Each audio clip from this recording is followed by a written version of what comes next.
presiden. Karena itu harus bisa ditempuh dengan mekanisme restoratif justice, dan itu sudah ada di pasal 77, dia tidak dikecualikan. Jadi bahkan kita nanti kalau bisa kita dorong pasal seperti itu nggak bisa langsung ke penegakan hukum gitu kan ya, bahkan kita bisa lebih progresif lagi, harus melalui, jadi bukan hanya pilihan ya, bukan hanya bisa tetapi harus melalui RJ. Assalamualaikum warahmatullahi wabarakatuh. Salam sejahtera rekan-rekan sekalian. Jadi untuk menghindari miskomunikasi, misinterpretasi terkait penyusunan KUHP ini, maka kami akan rajin menggelar konvers ya Pak Diputado ya, penjelasan resmi langsung official terkait isu-isu yang berkembang.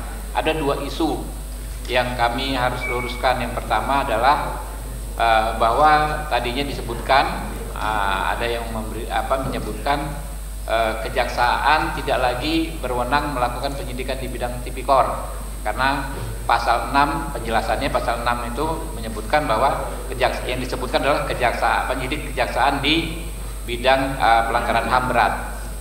Nah, kami perlu luruskan bahwa tidak benar sama sekali bahwa kejaksaan tidak lagi memiliki kewenangan menyidik di tipikor ya, karena naskah yang asli yang sudah kami kirimkan kemarin adalah jelas-jelas di contohnya juga kami sebutkan seperti adalah penyidik kejaksaan di bidang tipikor dan HAM berat. Jadi kejaksaan tetap berwenang melakukan penyidikan tipikor menurut KUHP yang baru, karena memang KUHP ini nggak ngatur soal kewenangan institusi ya, dia hanya memberi contoh dari apa yang sudah berlaku. Kemudian pagi tadi juga saya mendengarkan teman-teman untuk menjelaskan soal pasal 77 ya di draft KUHP, di mana tercantum pasal penghinaan presiden adalah pasal yang dikecualikan ya. Pasal penghinaan presiden itu kan adanya di KUHP. Nah, itu adalah tindak pidana yang dikecualikan dari penyelesaian dengan restoratif justice. Dengan demikian, dengan ini kami sampaikan bahwa kami semua anggota Komisi 3 ya, lewat para kapoksinya sudah sepakat ya bahwa tidak benar pengaturan tersebut. Yang benar adalah justru ya pasal penghinaan presiden memang harus bisa diselesaikan dengan restoratif justice. Jadi di pasal 77 itu rumusannya dirubah ya bukan dirubah ya. Yang benar adalah tidak ada pengecualian terhadap pasal penghinaan presiden di KUHP. Ini teman-teman ya. Jadi memang perlu kita jelaskan ya. Pasal penghinaan presiden adalah variannya pasal yang mengatur tentang tindak pidana dengan cara ujaran. Nah, kalau ujaran ini kan apalagi yang disampaikan misalnya dengan spontan dan lisan, pastilah multi interpretatif. Seseorang ngomong A bisa diartikan B.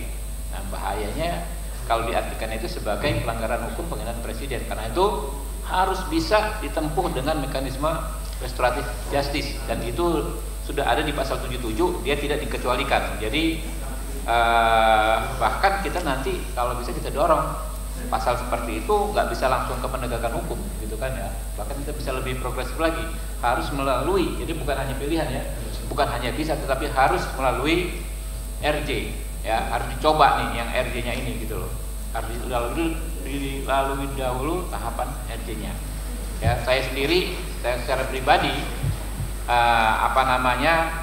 gelar doktor saya ini terkait masalah ini ya, ujaran kebencian dalam penyelesaian restoratif justice dalam perkara ujaran kebencian. Jadi saya sangat paham bahwa memang pasal tersebut harusnya bisa diselesaikan dengan dialog dahulu, dengan mediasi dahulu, dengan restoratif justice, sehingga nggak gampang orang karena perbedaan kepentingan politik ya, perbedaan posisi politik dipidana, dikriminalisasi dengan tuduhan melakukan penghinaan kepada presiden. Dan tadi sudah dikunci ya teman-teman, jadi walaupun belum pembahasan ya Pak Inca ya, sudah dikunci aman suraman pasal 77 harus lewat restoratif justice. Mungkin itu ya teman-teman ya, ada tambahan dikit dari ini udah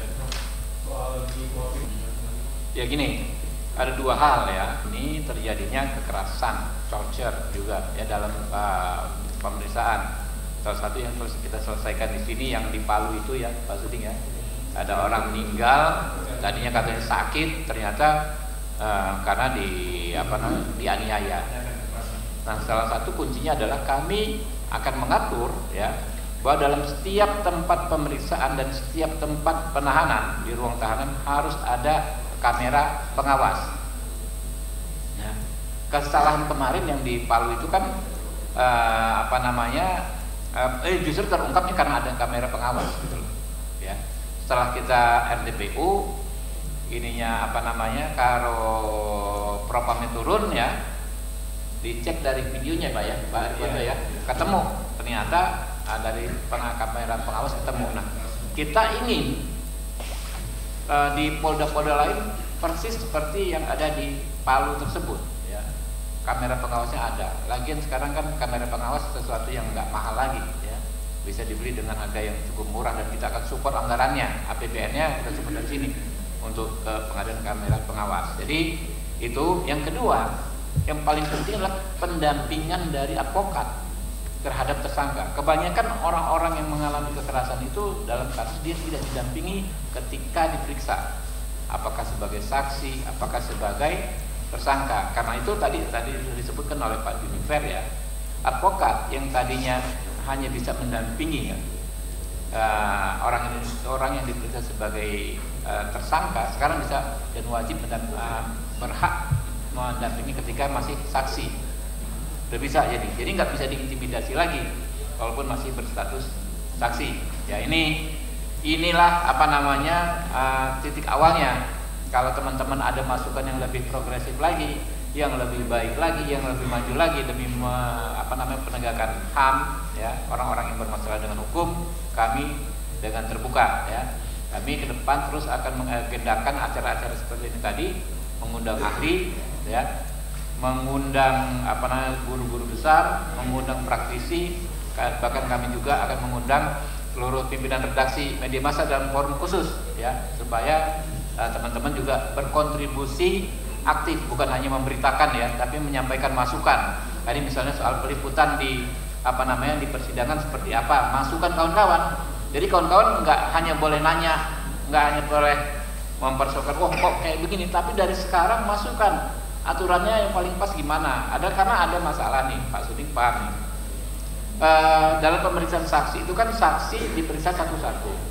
Jadi jangan sampai satu saksi mempengaruhi saksi yang lain. Supaya kan kita tahu ini genuine atau enggak gitu loh. Nah, seperti apa pengaturannya gitu loh. Jangan sampai nanti saksi yang belum diperiksa mendengar di luar dia nyontek lalu dicocok-cocokin kesaksiannya. Nah, kita nggak bisa dapat, hakim nggak bisa dapat pengakuan yang genuine. Tapi kita sangat-sangat menghargai ya hak publik mendapatkan informasi dan hak wartawan untuk menyebarluaskan informasi. Ya. Seperti apa pengaturannya, teman-teman? Nanti kami juga akan berkoordinasi dengan Pimret teman-teman ya. Pengaturannya yang paling elegan seperti apa soal pemeriksaan tersebut. Jadi ini draft ini masih very beginning ya, Pak Hinca ya. Sebetulnya kick off-nya itu waktu pembahasan. Jadi insya Allah besok ini lapor di penembusan ke Komisi 3. Rakernya ini di awal masa sidang yang akan datang. Nah, kalau di selama masa reses teman-teman kasih masukan nggak apa-apa. Nanti mungkin Lebaran kami paling H+5 udah di Jakarta semua, kami akan kembali menggelar acara-acara seperti ini. Ada lagi teman-teman? Wassalamualaikum warahmatullahi wabarakatuh.